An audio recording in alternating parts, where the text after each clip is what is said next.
Donc, je me présente, je m'appelle Théodore Awad. Donc, je suis doctorant sous la supervision de Hugues Talbot, donc au laboratoire CVN, Centre de Vision Numérique à Centrale Supélec. Donc, on est aussi une équipe INRIA sous le nom de OPIS. Et je vais vous présenter nos travaux préliminaires sur les réseaux de neurones morphologiques binaires. Du coup, tout d'abord, on va commencer par parler un peu de vision de manière générale et de réseaux de neurones convolutifs. Donc aujourd'hui, quand on fait de la vision numérique, disons l'objet classique qu'on utilise, qui a eu énormément de succès ces dernières années, ce sont les fameux CNN, qui sont basés sur la convolution. Donc les CNN ont eu énormément de succès dans beaucoup de domaines différents, des succès incroyables. Et ils se construisent sur les filtres convolutionnels qui étaient déjà utilisés et qui ont déjà eux-mêmes des grands succès. Ce que les CNN font d'incroyable, c'est qu'ils permettent d'apprendre donc les filtres qui permettent aux convolutions de fonctionner. Sauf que, en fait, il y a certaines opérations où on peut se demander si la convolution est vraiment l'opérateur le plus adéquat. Donc, par exemple, imaginons qu'on traite avec des images complètement binaires. On peut se dire peut-être que des opérateurs morphologiques seraient plus intéressants. Et à ce moment-là, naturellement, la question se pose, si on remplace la convolution par un opérateur morphologique, est-ce qu'on peut apprendre à ce moment-là l'élément structurant et même apprendre le type d'opération? Donc c'est la question qu'on va se poser. Est-ce qu'on peut créer des opérateurs qui peuvent apprendre à la fois une opération qui serait soit une dilatation, soit une érosion, et apprendre l'élément structurant correspondant dans le cas d'images binaires. Donc ce problème a déjà été posé. Donc essayer d'apprendre les éléments structurants en morphologie, bon, ça date, c'est assez vieux. Bon, les premières méthodes dans les années 90-2000 fonctionnaient avec des techniques plus ou moins compliquées, avec des résultats plus ou moins bons. Je ne vais pas m'attarder sur ces techniques, on va plutôt s'intéresser aux techniques qui sont apparues avec l'engouement du deep learning de ces dernières années. Donc, étant donné la similarité entre convolution et dilatation-érosion, on s'est dit, bon, il y a peut-être quand même une possibilité d'adapter les techniques des CNN au réseau de neurones. Donc, des premiers travaux ont été faits, notamment avec la simple définition qui nous a été proposée juste avant, max plus dualisation ou de l'érosion, où on va remplacer la convolution par une couche qui va appliquer cette opération en essayant d'apprendre le poids W. Le problème de ça, c'est que potentiellement, donc, le max et le min ne sont pas différenciables partout. Donc on peut se demander, bon, est-ce qu'on pourrait remplacer le max et le min par des opérations entièrement différenciables qui approximeraient ces opérateurs-là? Donc ça aussi, ça a été fait, différentes choses ont été proposées. Donc, toutes ces recherches ont permis notamment d'établir des méthodes qui fonctionnent avec des images en niveau de gris et qui permettraient d'apprendre des éléments structurants en niveau de gris aussi. Et d'autres recherches ont été faites pour essayer d'apprendre des éléments structurants binaires ou flat, comme ça a été défini. Donc ces techniques sont intéressantes, mais elles n'ont pas été créées dans l'idée de travailler avec des images entièrement binaires. Nous, notre objectif, ça a été de travailler avec des formes. Donc on veut traiter avec des formes, donc c'est notre motivation. Donc typiquement, imaginons qu'on veuille retrouver une forme 3D à partir de quelques couches 2D, à partir de quelques coupes annotées qui sont en 2D. Ou bien, imaginons qu'on ait certaines régions qui soient données et on veut trouver la région d'intérêt qui nous intéresse pour notre problème. Donc tout ça sont des applications qui sont 100% binaires et on peut se demander, bon, est-ce qu'on peut établir un opérateur qui fonctionne uniquement avec des images binaires en entrée et en sortie? Donc c'est ce qu'on va essayer de faire. On va tout d'abord créer un opérateur qui fonctionne ou qui apprendra soit une dilatation, soit une érosion. Après, on va montrer qu'on va être capable d'empiler ces opérateurs pour apprendre des suites d'érosion et de dilatation. Donc pour commencer, on va observer que, en fait, en binaire, une dilatation et une érosion, ça revient à la même chose que faire une convolution et de la seuiller derrière. Donc si on prend par exemple la dilatation, tout d'abord on va convoluer une image avec l'élément structurant en question. Ça va nous donner une image convoluée. Et l'image convoluée, si on regarde ces pixels, en fait, tous les pixels qui sont différents de 0, donc sachant une entrée binaire, tous les pixels qui sont différents de 0, ça veut dire que nécessairement, l'élément structurant dans son voisinage va toucher une partie de l'image binaire. Et donc, ça veut dire que ce pixel convolué fera partie de l'image dilatée. Donc finalement, l'image dilatée est exactement la même que l'image convoluée non nulle. Donc partout là où il y a les pixels sont non nuls. Donc on peut trouver exactement les mêmes choses pour l'érosion. Cette fois-ci, au lieu de prendre des pixels qui sont différents de 0, on va prendre les pixels maximaux. Donc ce seront les pixels qui sont égaux au cardinal de notre élément structurant. Donc avec cette remarque, on peut voir qu'on peut définir la dilatation et l'érosion avec une convolution et un scalaire. Si on est au-dessus de ce scalaire, c'est qu'on fait partie de l'élément de la dilatation ou de l'érosion. Si on est en dessous, c'est qu'on n'y fait pas partie. Donc notre objectif va être d'apprendre l'élément structurant, S. Et pour ça, S, étant donné qu'il est binaire, on va essayer de le relaxer. Donc on va faire une relaxation continue pour après l'apprendre avec des méthodes différenciables. Donc on va se prendre des poids qui sont dans R et on va les seuiller entre 0 et 1. Donc on va les seuiller avec une fonction de seuil lisse qui sera du coup différenciable. Donc on va imposer quelques contraintes sur notre fonction de seuil, notamment qu'on aimerait bien que si les poids sont négatifs, alors ce soit 0, si les poids sont positifs, alors ce soit 1. Donc on va imposer que le 0 soit à 0,5. Et on impose des conditions sur les limites. Donc maintenant, on a tous les éléments requis pour apprendre notre élément morphologique de base. Donc on va l'appeler le BIS, pour Binary Structuring Element. Donc en gros, comment ça fonctionne? Donc on va se donner des poids, un biais, etc. Et en pratique, on va tout d'abord commencer par seuiller nos poids, donc qui étaient dans R et maintenant ils sont entre 0 et 1. On va pouvoir appliquer la convolution et lui retirer le biais. Donc là, c'est ce qu'on avait vu tout à l'heure. En faisant ça, on va pouvoir l'élément W va permettre d'apprendre l'élément structurant et le biais va permettre d'apprendre la dilatation ou l'érosion. Donc si le biais avant est égal à 1, alors on va avoir une dilatation, et si c'était plutôt le cardinal de S, on aura une érosion. Donc là, on va voir juste après que ce n'est pas exactement 1 et le cardinal de S qu'on va apprendre. Donc tout ça, on va le multiplier par un facteur d'échelle, P, qui va nous permettre de binariser notre sortie. Ça veut dire que de l'approcher de 0 ou de 1. Et tout ça, on va le seuiller à nouveau pour avoir une sortie entre 0 et 1. Donc ici, on remarque que la sortie et l'entrée ont la même dimension, donc pour simplifier. Ça veut dire notamment qu'on va appliquer un padding à notre convolution pour s'assurer d'avoir une sortie de la même taille que l'entrée. Donc en théorie, cet élément est capable d'apprendre une dilatation et une érosion, et aussi d'apprendre les éléments structurants. Donc ici, maintenant qu'on a cet élément, on peut se dire, OK, à quel moment est-ce qu'on a une dilatation, à quel moment on a une érosion, et comment trouver l'élément structurant en question. Donc, sachant les poids B, ici on va les supposer directement seuillés pour simplifier les notations, alors on a les deux relations suivantes. Disons une validation par un check par S, on va vérifier si notre élément est oui ou non une dilatation par S. Donc c'est une dilatation par S si et seulement si donc les poids et le biais respectent cette inégalité. Ça veut dire que si ça respecte ça, on sait que S, ce sera une dilatation par S. Et on a exactement la même chose pour l'érosion. Et donc on va dire qu'un élément est correctement appris, disons, s'il respecte l'une de ces deux propriétés. À ce moment-là, on saura que c'est une dilatation ou une érosion par un certain élément structurant. Donc ça, c'est le cas pour des images binaires en entrée. Donc maintenant, on va s'intéresser un peu à la sortie, pour pouvoir après, on espère empiler la sortie, la donner en entrée à un nouvel opérateur. Donc on va appeler U1 et U2 les deux bornes qu'on a vues juste avant, donc soit pour la dilatation, soit pour l'érosion. On va supposer donc que l'opérateur est correctement appris, B se situe bien entre ces deux bornes. Alors déjà, on remarque que la convolution n'appartient pas à ces deux bornes. Donc en fait, c'est ce qui était prévu, on s'était fait exprès.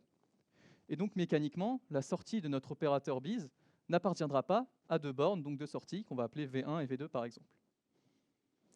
Donc en pratique, ça veut dire que si imaginons dans le meilleur cas, B se trouve pile poil au milieu de nos deux bornes, alors dans ce cas, étant donné une certaine input, donc si la convolution appartient à U1, U2, à l'intervalle U1, U2, alors la sortie sera au-dessus de V2 ou en dessous de V1. Donc on aura toute une zone entre V1 et V2 où on n'aura aucune valeur de sortie. Ça veut dire que la sortie sera soit proche de 1, soit proche de 0. Là, j'ai une petite animation, par exemple. Donc là, on peut voir l'impact de notre facteur B, P, qui est binarisant. Donc lorsque P augmente, on voit que les valeurs poussent vers 1 ou poussent vers 0, et ça permet de pousser les valeurs. Donc ça justifie la binarisation, disons, de P.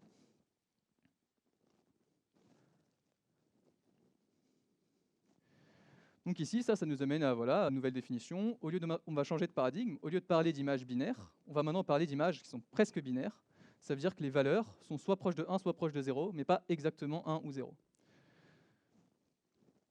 Et du coup, maintenant, on va se demander, très bien, donc les inégalités que nous avions auparavant, qui fonctionnaient uniquement avec des images binaires, maintenant, à quoi elles vont ressembler avec des images qui sont presque binaires. Donc voici les inégalités. Donc elles ressemblent beaucoup à celles qu'on a vues avant, avec des termes en plus à chaque fois. Donc, avant, on avait uniquement ce terme-là, maintenant on a ajouté un terme qui va dépendre de V1. Donc ça va augmenter la borne inférieure, c'est-à-dire diminuer l'intervalle dans lequel B peut être. Et de même, la borne supérieure, on va rajouter ici un facteur V2, qui est donc inférieur ou égal à 1. Donc ça va pareil diminuer la borne supérieure. Donc B aura un intervalle moins grand dans lequel il pourra être. Très bien, donc maintenant, si on résume un petit peu, on a un opérateur qui est capable d'apprendre une dilatation et une érosion avec des images presque binaires. Ça veut dire que s'il prend en entrée une image presque binaire, il va sortir une image presque binaire s'il est correctement appris. Donc ça va nous permettre de les empiler, tout simplement. Donc pour ça, on va définir un Binary Morphological Neural Network, qui est simplement défini comme un empilement de neurones bis. Donc en théorie, ce réseau de neurones peut apprendre une séquence, n'importe quelle séquence de dilatation ou d'érosion, et donc par extension d'ouverture ou de fermeture. Donc on va l'optimiser par deep learning. Donc là, je fais un bref rappel de deep learning. Voilà, on se donne des images en découple entrée-sortie. On veut minimiser une fonction de loss par rapport aux paramètres de notre réseau. Donc tout ça, on va le faire par gradient stochastique ou des dérivés de gradient stochastique, donc type Adam, etc. Donc notre réseau, il est entièrement différenciable, il a été conçu pour. Et ce qui est très intéressant, c'est qu'il se base uniquement sur des réseaux des convolutions, donc des opérations de convolution, qui aujourd'hui sont très optimisées dans les implémentations classiques pour pouvoir aller le plus vite possible dans les réseaux de neurones et dans le calcul de la backpropagation, etc. Donc maintenant, on va parler un peu de résultats numériques. Donc en premier lieu, ici, on s'est entraîné sur des images synthétiques, donc des images binaires synthétiques. Donc comment on a synthétisé les images? En gros, on a généré une multitude de formes qui étaient soit des disques, soit des rectangles. Donc on orientait les rectangles de manière aléatoire, on orientait les disques, on prend l'union de tout ça. On ajoute un peu de bruit de Bernoulli. Aussi pour améliorer, disons, pour homogénéiser l'entraînement de l'érosion et de la dilatation, on va appliquer une complémentation avec une probabilité de 0,5. Pour avoir à chaque fois soit une image, soit son complémentaire. Et pour éviter tout effet de bord qui pourrait être problématique, on va forcer les frontières à être nulles, donc dépendant de la taille de notre élément structurant. Comme ça, on va éviter d'avoir des pixels qui vont dépasser de l'image en cas de dilatation. Donc on va s'abstraire pour l'instant de tous ces problèmes. Donc pour l'entraînement, on va essayer de s'entraîner sur la dilatation, l'érosion, l'ouverture et la fermeture. Donc on va tester 6 éléments structurants, que vous allez voir juste après. Donc en pratique, voilà, on génère une image, on calcule la cible avec un opérateur morphologique, l'opérateur choisi. Donc pour la dilatation et l'érosion, on va s'entraîner sur 200 000 images, et pour l'ouverture et la fermeture sur 1 million. Donc ici, ça peut paraître beaucoup d'images, mais en fait, ce qu'on fait en pratique, c'est qu'on génère, à chaque étape, on génère une nouvelle image. Donc des travaux qu'on pourrait faire, mais qu'on n'a pas encore fait, c'est de voir quel est le nombre d'images minimum nécessaire pour obtenir les résultats qu'on obtiendra. Donc pour l'instant, on génère à chaque fois, on ne s'est pas posé la question de savoir si les images sont exactement les mêmes, qu'est-ce qu'on va avoir. Donc ici, notre tâche, disons, ressemble quand même beaucoup à une tâche de segmentation. Donc toute loss qui va être appliquée sur la loss de segmentation pourrait être utilisée pour notre tâche à nous. Donc ici, on a choisi la cross-entropie binaire, par exemple. Ok, donc voici les résultats qu'on obtient. Donc les 6 éléments structurants qu'on a sont le disque, différents bâtons, différentes croix et le carré. Donc ce sont des éléments structurants. Et on observe que pour la dilatation, on obtient des résultats qui sont parfaits. On a exactement des 1 là où on veut, des 0 là où on veut. Pour l'érosion, on a aussi des résultats parfaits. Donc on n'a pas exactement le 1 là où on voudrait, mais en fait ça n'a aucune importance à partir du moment où les inégalités que j'ai présentées auparavant sont respectées. Le fait qu'on ait 1 ou des 0, c'est pas important. Donc on peut retrouver exactement l'élément structurant qu'on veut à partir de ces checks, disons. Donc maintenant pour l'ouverture et la fermeture. Donc on a des résultats un peu plus mitigés. Donc concentrons-nous d'abord sur la fermeture. On peut voir que pour les deux bâtons, on a des très bons résultats, ainsi que pour la croix diagonale. Bon, cependant, pour le disque, il peine à apprendre quand même. De même pour la croix, cet élément et celui-ci. Donc pour la fermeture, on garde de très bons résultats pour le bâton horizontal. Bon, cependant, là, le bâton vertical, on perd un petit pixel par-ci par-là, étonnamment. Par contre, le disque fonctionne mieux. Ici, on arrive, je ne sais pas si on arrive à distinguer, mais on voit quand même le disque ici qui s'est créé, donc qui respecte les inégalités précédemment décrites. Donc, par contre, ces deux éléments-là ici ne s'apprennent pas non plus. Celle-ci, la croix, s'est décalée un peu vers le bas, bon, ce qui est presque équivalent à la croix qu'on avait auparavant, sauf qu'on a ici des éléments structurants en plus, et on n'a pas les derniers coins. Donc on observe ici que la croix qui est apprise pour ici l'érosion, et le complémentaire le symétrique de la croix qui a été apprise pour la dilatation. Donc ici, c'est une propriété qui est intéressante, donc qui est normale pour la fermeture. Cependant, on perd quand même le dernier pixel ici qui correspondrait à celui-ci. Donc, pour conclure, donc on a introduit ici un nouvel élément structurant, un nouvel opérateur morphologique, donc BIS, une nouvelle couche de réseau de neurones, qui permet d'apprendre soit une dilatation, soit une érosion, ainsi que son élément structurant. Donc ici, il y a des garanties, disons, qui nous permettent d'empiler ces neurones avec des images qui sont presque binaires. On arrive à apprendre parfaitement l'érosion et la dilatation, au moins sur notre cas d'image synthétique, et on arrive quand même à se débrouiller un petit peu pour l'ouverture et la fermeture. Donc pour le futur, on aimerait faire fonctionner quand même cette ouverture, cette fermeture pour plusieurs éléments structurants, ceux qu'on n'a pas réussi à faire fonctionner. On aimerait aussi tenter d'apprendre derrière des réseaux qui sont plus longs, avec plusieurs ouvertures, plusieurs fermetures, donc des histoires de filtres. Aujourd'hui, tel qu'il est fait, notre opérateur, notre réseau de neurones, c'est une succession de dilatation et d'érosion. Donc c'est assez limité comme nombre d'opérations qu'on peut faire. On aimerait bien rajouter des possibilités de les combiner avec des unions, des intersections, pour pouvoir faire des opérations bien plus complexes et plus larges. Et bon, dans un futur beaucoup plus loin, on aimerait potentiellement voir si on peut l'étendre à la classification. Bon, ça, c'est pas encore prévu pour l'instant. Puis passer à des vraies données, donc l'analyse de forme dont on parlait tout à l'heure, voir si le réseau potentiellement serait capable dans sa forme de faire ça. Et puis potentiellement, on explore aussi de remplacer donc, le BIS tel qu'il a été défini ici par d'autres opérateurs qui auraient des garanties similaires. Donc, je vous remercie de votre attention. Donc, si vous avez des questions, n'hésitez pas.